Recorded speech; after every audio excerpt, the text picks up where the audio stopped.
Donal, you're so welcome to Listowel, and how has your experience been so far? Oh, it's been great, actually. I think it's one of the best experiences I've actually had since I started coming to festivals and stuff like that. It's been great. It's just such a great atmosphere. I can't get over it. I always heard it was brilliant down here, but until you're here and experience it, you don't know how good it really is.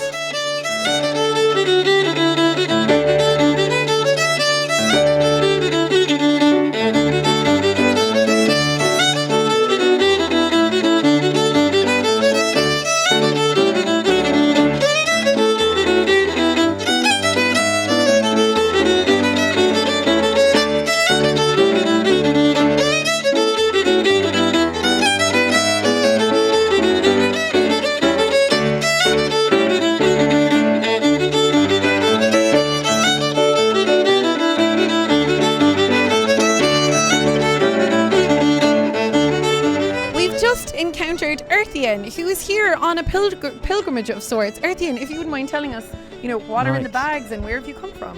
Right, Earthian, a peace pilgrim. I'm just coming from London. I'm doing a peace pilgrimage around the planet. And here we go. The universe has just connected me to your festival.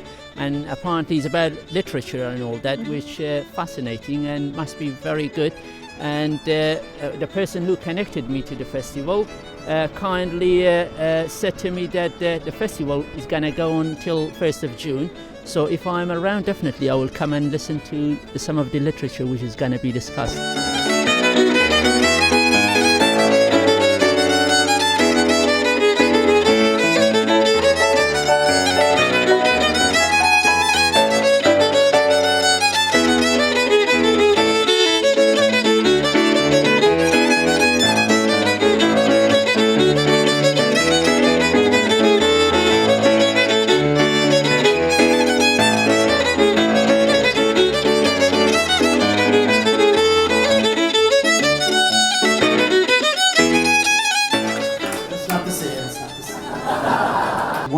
In early summer, devoted to the sweetness, the sourness, the sadness, and the hilarity of the written word, can have enough power to change not only the coming winter, but also the human spirit itself.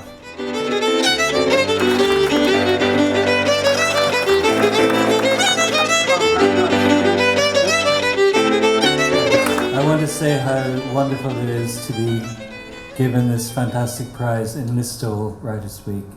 It really is an amazing literary festival. And the winner is A Girl in the Half-Formed Thing by Egan McBride.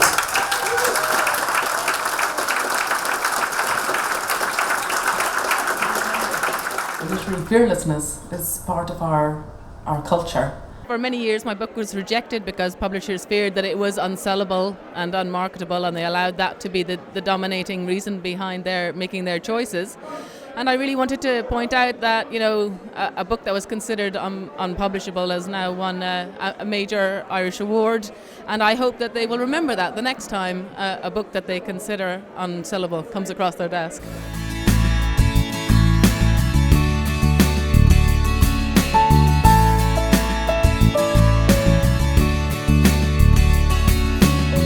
We're actually going on a bog walk. So far we've dispatched 2 bus loads out and we're waiting for another bus.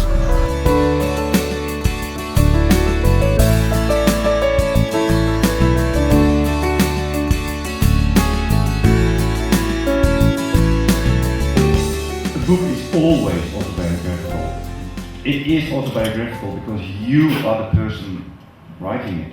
It's as easy as that. They love her cause her teeth are pearly. I love pretty Kitty Cully, indeed I do, indeed I do. That's what I think. The Writers' Committee picked 4 poems, and we picked 4 extracts from plays. We usually try to do local playwrights, particularly Joan. Well, that's fair enough for Anton, I'd say. What would you say, Bart? Oh, it is weird. You couldn't get better. Abbey, Gate here, wouldn't matter. Here's the real. The real thing. And where are you from yourself? I live in County. Oh, lovely. I need to come here often. I come here many, many years now. All the time.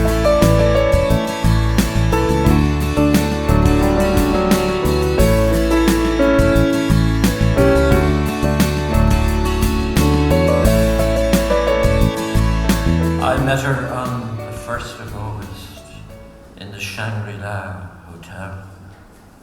She took me by the index finger and dropped me in her well. And that was a whirlpool.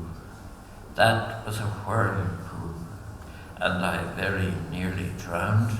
She stepped away from me and she moved through the fair. And fondly I watched her move here and over. Everything in our lives is a system of mythologies that we believe in, that we take as for given. And I think the writer's job is to test these things and see what holds up and see what doesn't hold up. She laughed at me, smiled, and pretended to fall, then actually slipped. I caught her, but the light had dropped into the note of a plop. "Oh my," she said. I looked into her face, and she intoned in a funny deep voice, "Do not go gentle into that good night. Rage, rage against the dying of the lighter."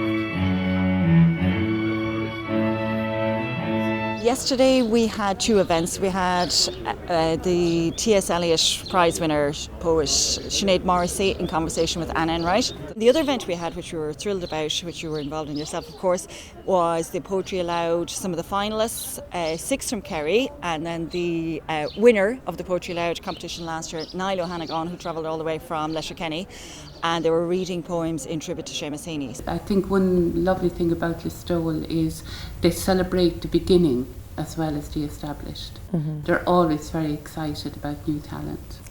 I'm here with performance poet Stephen James Smith, who's performing at a rap event. Tell us a little bit about that, Stephen.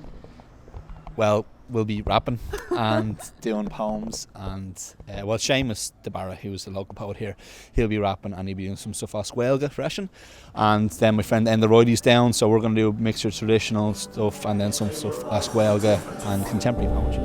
The names that still your childish play, they've gone about the world like wind, with little time and day to play. For whom that hangman's road was sung, and what God help us could say. Romantic Ireland, it's dead and gone. It's with O'Leary and in the grave. Romantic Ireland, dead and gone. It's with O'Leary and the grave. We had a really good, diverse, exciting, captivating programme which was aimed at teens. Now, we kick-started the day with John Boyne of Boyne the Striped Pyjamas fame, Mutiny in the Bounty fame, talking about the craft of writing and where he gets his inspiration from. And then we had a very engaging interview between Niall MacMonagall, who writes poetry notes for the Leaving Cert, among other things. He's really his real English guru, and he interviewed the one and only Paul Durcan, who's on the Leaving Cert English course for the next 3 years. So students found this really interesting. I thought it was brilliant. I really enjoyed the day. I didn't expect it to be so good, and the poets there as well, they were so young and they made it, it wasn't ancient like I thought it would be, poets who are dead, like Joan was saying. Yeah. And they, one of them was a rap poet, and he was really interesting. And then the other guy, Seamus O'Hannigan, he incorporated Irish into his poetry, which made it a bit of crack as well. John Boyne was brilliant. He came in at the very start, and he was talking about how he thought of the idea for the Boy in the Striped Pyjamas, which was so interesting because it's something that we've all read. And he was so interesting and good crack and everything. And the whole day was just fun and light-hearted. And we had to go around the town as well for a quiz, and the weather was amazing, so it really made it worth it. Yeah, I know, it was class.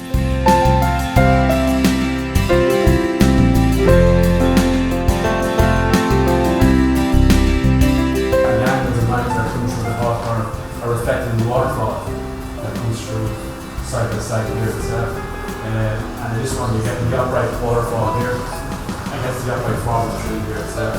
But again, you get the line that comes, draws the whole out through the picture itself.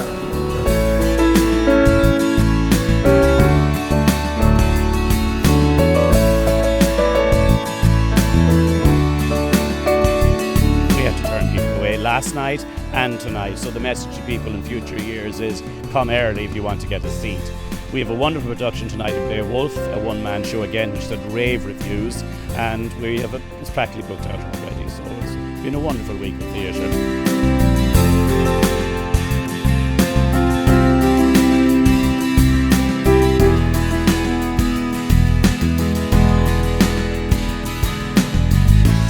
Listowel often? Have you done workshops I have here been before? Here, yes, I have been here 4 or 5 times and I love it. One of my short stories won the Brian McMahon Prize, which incidentally it was based on a lot of my travel experiences. So I tell people, having run the workshops here, that you can use your travel experience in all sorts of different ways, including writing fiction. As a aspiring writer, Listowel has always kind of been on the radar, and I'd never had the chance to come down before. And knowing about Mary and her travels, I've been lucky enough to travel quite widely and kept a lot of travel journals, and was always hoping that maybe I could do something with them. I thought Mary might be just the person to give me a hand with that. Well, I was doing work on poetry. Peter Fallon, who's publisher and is quite famous in the Irish poetry area, and he was giving us some advice on thought, and he was swapping thoughts ourselves. And did you find it useful? Yes, very useful, yeah. Douglas, you've had a really busy Listowel Writers Week. Yes, I've been teaching the advanced novel workshop, and at the same time I lectured, and I was dealing with 14 students and their work, which was very interesting. He talked to us on a level that, that we're writing professionally, and he shared with us all his secrets, and shared with us his writing life, his personal life, his way to illustrate how we have to be absolutely fearless in trying to be writers. He knows so much. Literally, we sat there for hours listening to him, and he was so generous. He gave us so much time. He's now invited us all for a drink. Oh, that's lovely. And he talked to each individual person about their work for about 20 minutes. He really cares. So I think we were very, very lucky to have him. I always remember one time sitting in the corner of John B's chatting to him one night, and I said to him, what does it take to be a writer? And he said one word: courage. And that, I think, is a great word for every aspiring writer who attends Writers' Week. Have the courage to write, have the courage to be criticised, have the courage to perform. That's what it's all about.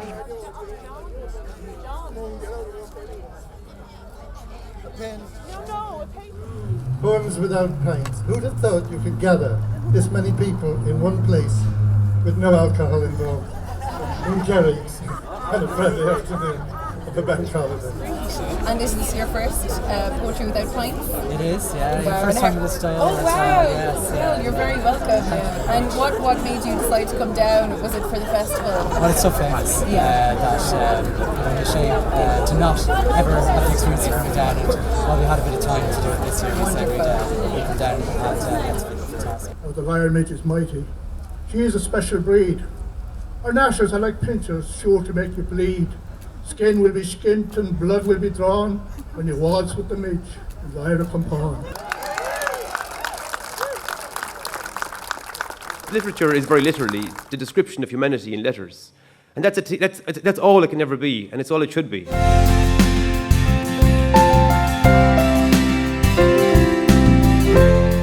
really very, very important that we're here this evening just to celebrate this connection, and also to remember that Morris Welch died 50 years ago this year.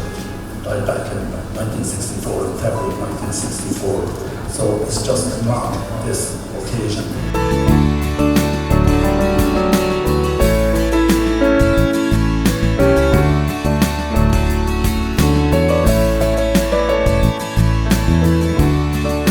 Tomorrow morning I am speaking to students, I think 5th and 6th class, about writing, how I became a writer, motivation, inspiration, that kind of thing. And I'll be dressing them up in wigs, and we're going to act out a little piece from one of my Ask Amy Green books. What exactly can children expect from your workshop? Yeah, I've got a few workshops going. I'm doing one on the Mexican Day of the Dead festival. So we're going to make T-shirts based on that, which coincides with a book I've done with Penguin on Day of the Dead. I'm also doing a band poster workshop, and I'm also doing a comic workshop, and then I'm teaming up with children's author Patricia Ford, and we're doing a bit of a monster doodle, so that's just going to be messy. We had Joe Prendergast, who's a bundle of energy and very much, of the peer group of the children that we're hoping to entertain here this week. And again, he was wonderful and enthusing them with, yes, you can do it, go away and do it, and start where you want, do what you want, just right.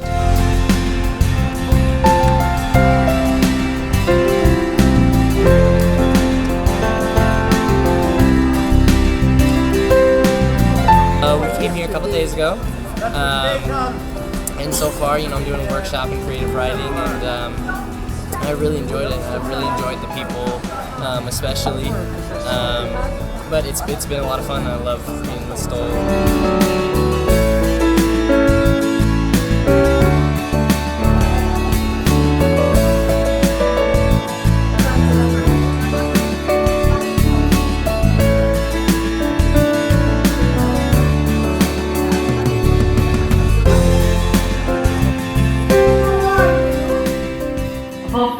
Swept slate, streaks of light alert you again and again to a silence in which this place you know is about to share some secret.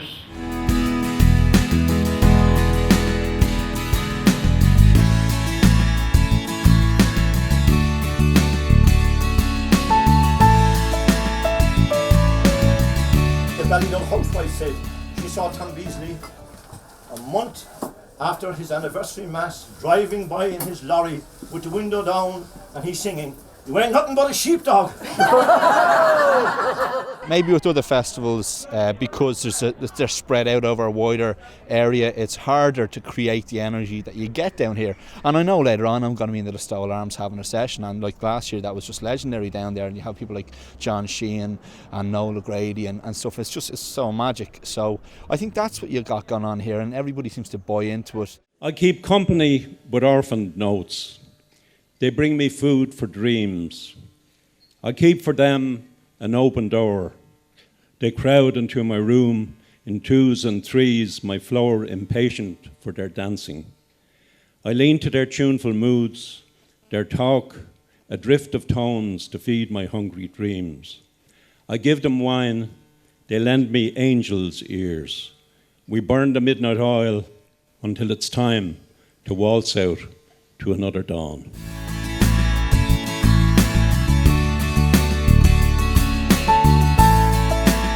I want to thank you, the audience, who for 43 years, have come to Listowel to listen to us writers, musicians, storytellers and players, and not only to listen, but to make us feel appreciated. Without you, the audience, we are nothing.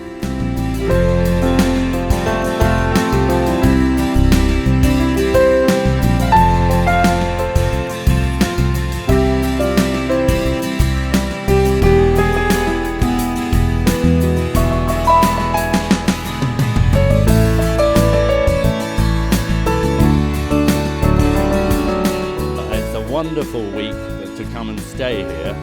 And to explore and meet interesting people and see all the poets. As you know, Listowel is the literary capital, not just of the kingdom, but the whole of Ireland.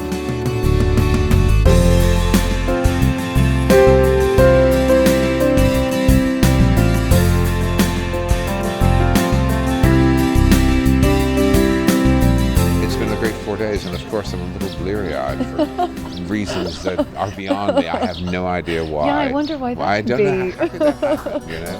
What good is in youth when you're 18? What joy is in eyes that can't see? sorrow in sunshine and flowers. If only our rivers run free. If only